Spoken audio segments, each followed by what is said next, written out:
let's go to Erling Haaland, then let's go to the Manchester derby. Let's get it over with. United 0, Manchester City 3. Was anybody surprised that this was the final scoreline? Because I absolutely was not. I was expecting this from like the time the fixtures were announced. I mean, yet again, a toothless performance from Man United. And I feel like I keep talking about this over and over again every time we do this podcast and every time I do any other show or whatever we have to talk about Man United. So why don't you guys ask me questions about this and I'll try and answer. अभी ये segment तुम लोग host करो. So I feel like before we start asking questions, I have a question for you, which is not from Gunty. Okay. Okay, it's not from Gunty Okay. because Gunty said he asked you to do him a favor and you came through or something. So he's like, I can't ask this question. So this question is definitely not from Gunty, but the question was, what was the score, I Amogh? just pointed out the score 2 seconds ago. I just pointed out the score. Yeah, Also, I but feel no, like no, if you somebody can else just has say it also asked me. again. Somebody else has also just asked this on the questions that we've got for this episode. What was the score? It's United 0, Man City 3. अभी क्या बोलेगा यार? क्या बोलेगा?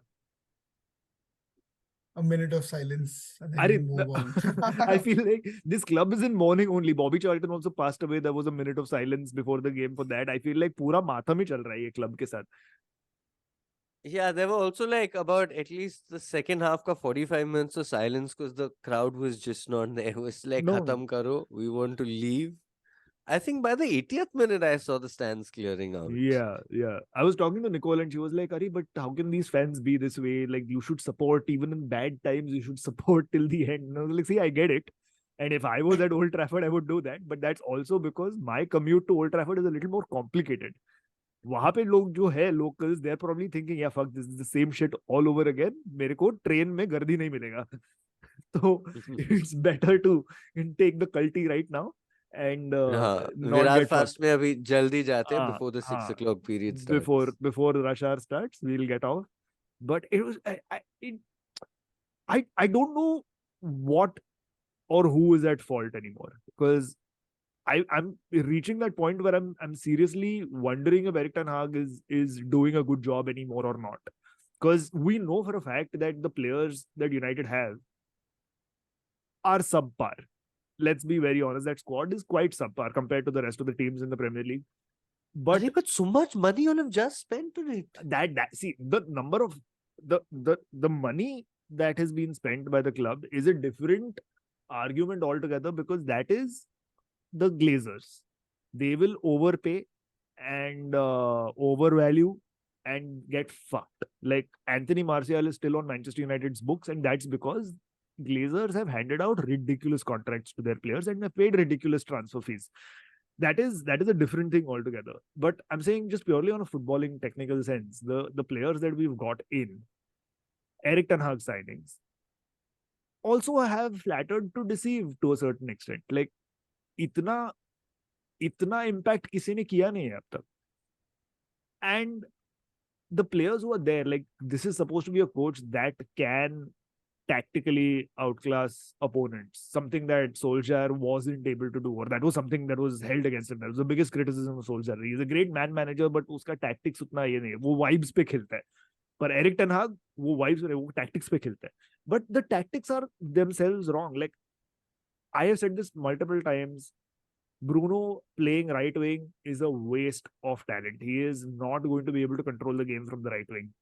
He was playing right wing yesterday in the Manchester fucking derby. Victor Lindelof at left back was a disaster waiting to happen. He was the worst defender out of the four throughout that game. He is not a left back. He is barely a decent centre half. Like he's a decent backup. He's not even a good backup. He's a decent backup.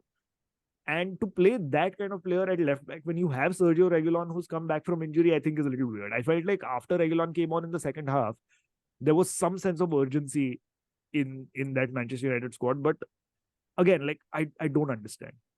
Johnny Evans played with Harry Maguire when Rafael Varane was on the bench, and Eric Ten Hag was asked about this multiple times, and he got angry also with the journalists. Like, how many times do I need to explain it? I picked Evans because of tactics. Because Rafael Varane, when he plays on the right hand side with Lisandro Martinez, who's left-footed.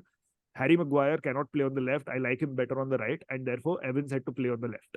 And fair enough, Maguire is in good form. Even yesterday, he was quite solid. He was one of the small rays of positivity in this squad. But Wow, the days, the wow. Wow. I'm telling you, the resurgence is on. The comeback story is on. So yeah, like I don't know. Like, do you guys think that you can blame all of this on the injuries? Because yeah, Luke Shaw's injured, Aaron Wan-Bissaka's injured, Reguilon was injured for a long time, Casemiro is out as well, and he's not in form. Lisandro Martinez is injured. Uh, does it all have to do with injuries, or is there something else that's the problem here?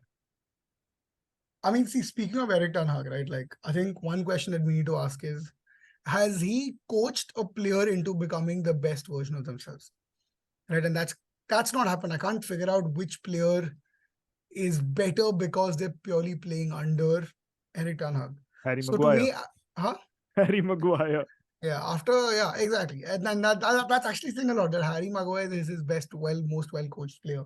Yeah. Because you've gotten these apparently crazy talents, Yeah. Ajax imports, right? And United have previously gotten Ajax imports. They've not. It's not a new place Yeah. for United to get players from. Yeah.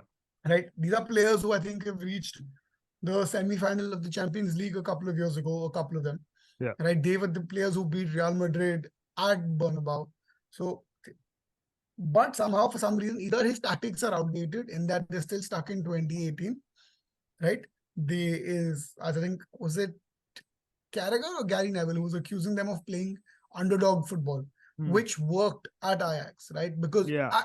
Ajax pretty much has the league guaranteed for themselves until Eric Ten Hag at that point. But I think in the Champions League, they could play like underdogs. Yeah, and because they were underdogs. Yeah. So, those tactics got them really far.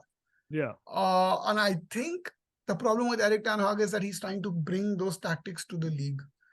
And I think they just don't suit a league. They don't suit a team like United, which wants to be at the top, right? Like Aston Villa, West Ham can afford to do that, but not a United. Even a Brighton. But first, United can't do that. Second thing is, it doesn't suit the kind of superstar egos that you probably have, that you get at a United. You have Champions League winners, you have players who want to be in Ballon d'Or contentions.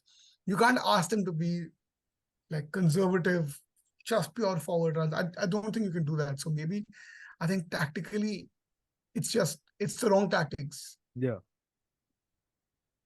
I feel like it's, all these Ajax players, Ajax managers, Ajax has a vibe. It works within that Ajax vibe, but I can't think of lots of players or managers who've come from Ajax and then have worked elsewhere. Yeah. You know what I mean? Like Davy Klaassen, who was a part of that squad. Lots of these players. Suarez is the one Ajax player who made it big that I can sort of think of. But maybe Ten Hag is being caught out by the lack of support in Ajax, the lack of youth players that he can keep replacing his squad with. I think it's that these Ajax players work their way up well in Ajax in the Dutch league, but they're being caught out here.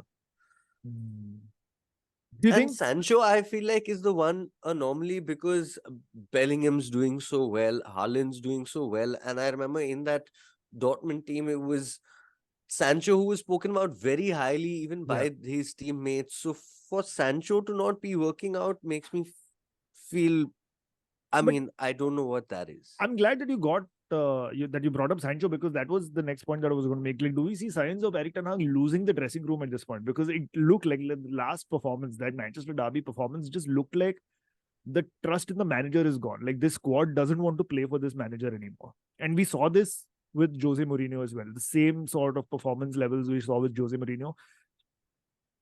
I feel like, and I will admit this, when Ten Hag banished Jadon Sancho from first team training for his outburst on Instagram, I was with the manager. I was like, well done. Like, the player should not have gone on Instagram and posted this publicly.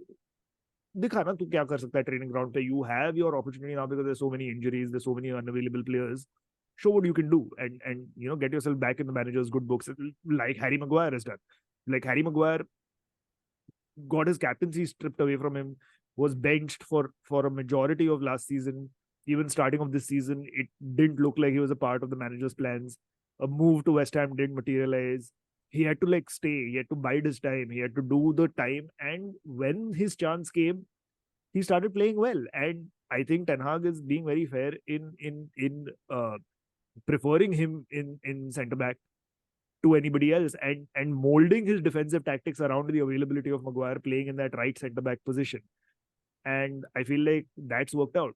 But now, according to reports, Jadon Sancho's been banned from eating in the first team cafeteria, and his khana comes to him in a lunchbox away from Carrington. And at that point, I'm like, how is this helping anyone? Yeah. Exactly.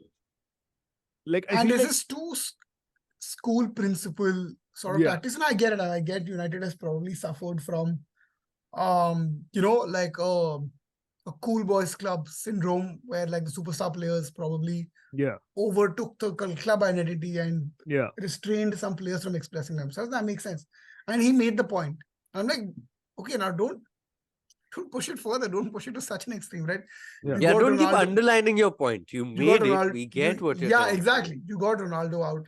Pogba went out. Whatever. That's good for him. yeah, Right? You punished Sancho already. Correct. yeah, You stripped. You got rid of De Gea, who I don't know I don't think he was clubbed in this group, but you got rid of him, which made one sort of a statement.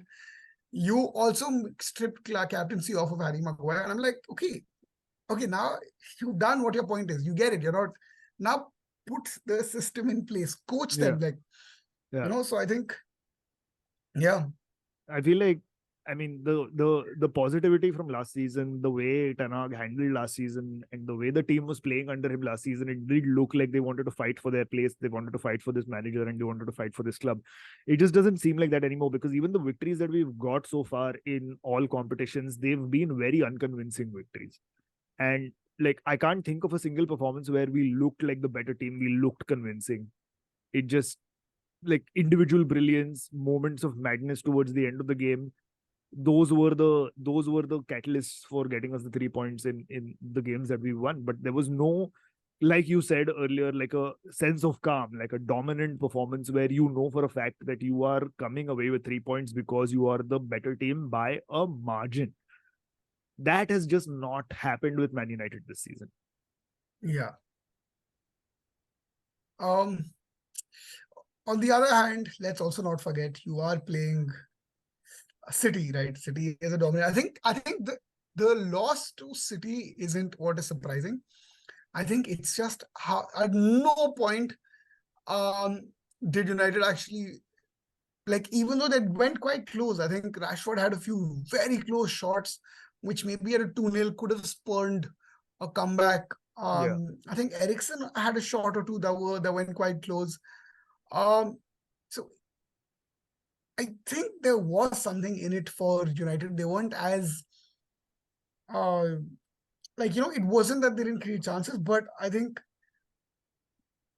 everyone felt like if they had finished those shots, it would have been a surprise rather than the fact that they missed those shots. yeah, Um, and I think I was just before this, I was looking up something about the Premier League stats, and I think Rashford has one of the most number of shots this season. yeah, Like in number of shots, he's on the same levels as Haaland, Salah, Son, who are I think the top three scorers. But I think the goals aren't there. So yeah, I think, and that's where coaching comes in, right? That's why you need to coach a player to become yeah, and if Darwin Núñez, who's like pretty much like the most hot-headed person, can be coached into some calmness while finishing, I'm sure someone like a Rashford, who seems like a calmer person, can be coached into these situations. So then yeah, this is why to me it's looking like this is Eric Ten Hag's fault, because this is also Eric Ten Hag's team.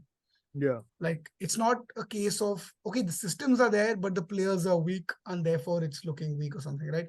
I'm yeah, saying look at player like you look at Unai Emery, you look at De Zerbi. Of course, they're not the best players, but they still have systems in place, and yeah. that's how they're playing. Yeah, yeah. Let's talk about the actual game though. Quick mention to Andre Onana. I think even after letting 3 goals in, Onana was one of the best players on that pitch for Man United, because he made some stunning stops, including that first header that he saved from Erling Haaland. Absolutely stunning. And I feel like that penalty save against Copenhagen has really pumped his confidence up a notch, and was starting to see the Onana that we had bought, so it's good to see. But the penalty now, I want to ask you guys about the penalty, because that's, I feel like till the penalty decision was given, it was 0-0, and it looked like Man United could cause an upset. Like, they were not controlling the game, I would say, but there was a little bit of fight that United were showing, and we could have probably scored a goal on the break and at least taken the game to Man City. But when that penalty was given and Haaland scored it, I think that's where the game just changed. We were lucky to go into halftime only 1-0 down, and then second half was just a massive dip in performance. But about that penalty, do you think it was a penalty? Yeah, I thought it was. I mean, it was a soft penalty. I think everybody agrees that it was a soft penalty, but it's not. It's not crazy that it was given a penalty. You've seen those not given. It definitely It changed was the not game. given. It was not given when United played Arsenal, and Hoyland was himself wrestled Sure, down but in I a very think similar when manner. I think United have played Wolves, right, earlier this season. Yeah. At that Yeah. point, Harry Maguire also pulled someone down. So I think that sort of stuff keeps happening. So I think just keeping this one particular instance, Yeah. taking that into account, it does. It did feel like it was a soft one for sure. I'm not going to say it was obvious, dude. How can you say that? But you've seen those given. But he was yeah. also, and he was also an unnecessary tackle at that point when the ball, like it was. I feel like no, it wasn't a case of unnecessary. I think the pundits doing the coverage of the game, I think, pointed it out really, really astutely, which is that it was a mistake made by a player who's not used to being in that position. Hoyland is a striker, Yeah. and in a Right. defensive aspect, he's not used to being a part of a unit that defends together. He's not coached in his defending.